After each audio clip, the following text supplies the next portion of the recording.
Van Helsing vs. the Mummy of Amun-Ra #1. Written by Pat Shand, artwork by Mark Rosette, and colors by Walter Pereira. And flashback artwork by Roberta Ingranata, and colors by Fran Gamboa, with J.C. Ruiz. Egyptian mummies break into a museum to steal a staff. Somewhere else, a woman drinks the blood of a young woman from a sacred bowl, and she is then handed the staff, or rather the scepter, of the betrayer. But that was 3 months ago. In the now, Liesl Van Helsing, our hot punk lead, is kicking some ass with her arm blades.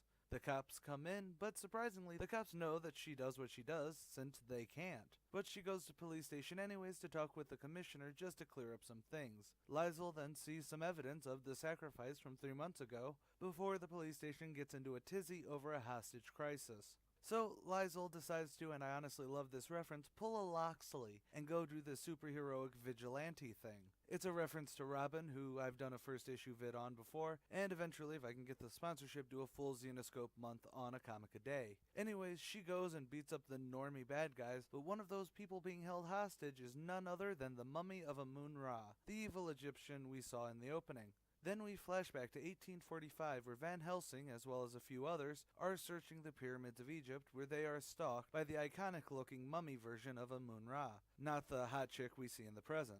But she won't strike even though she knows who Van Helsing is and wants her dead. She wants ultimate revenge. You know, the hurt before the actual death kind of revenge. And that's where the issue ends.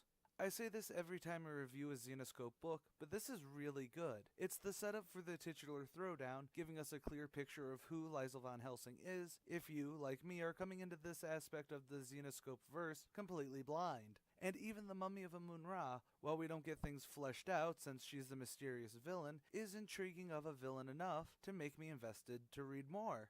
But there's probably a really good reason I love the interaction in this. Pat Shand has appeared previously in my crosshairs again for the Robin Hood annual first issues I did. Pat Shand, even when dealing with long-established characters or stories, knows how to have a character just ooze in the interactions and narration to even be able to have what can probably be boiled down to a fairly simple plot of Van Helsing deciding to do some vigilante work and running across an old enemy. I guess that's where the mark of a solid writer comes in, being able to take something relatively straightforward and make it an investable read. So maybe I do owe Pat Shand an apology for every time I seem surprised when I read something they wrote, and it's phenomenal. So yeah, sorry if you're listening. And with 2 different art teams, one working on the present and one working on the flashbacks, I can safely say that this looks great. The modern stuff is very much in the Zenescope art style, which is a digital indie-rific feel, while the flashbacks are given a bit looser yet still tight line work with a dusty coloring that makes it feel like a flashback, if that makes any sense. So the verdict. Well, it's a fantastic start to a solid Versus series, the writing is great, and the art is pretty good. So buy it. Buy it, of course, means it's something that you should pick up as soon as possible, be it digitally or from your local comic shop.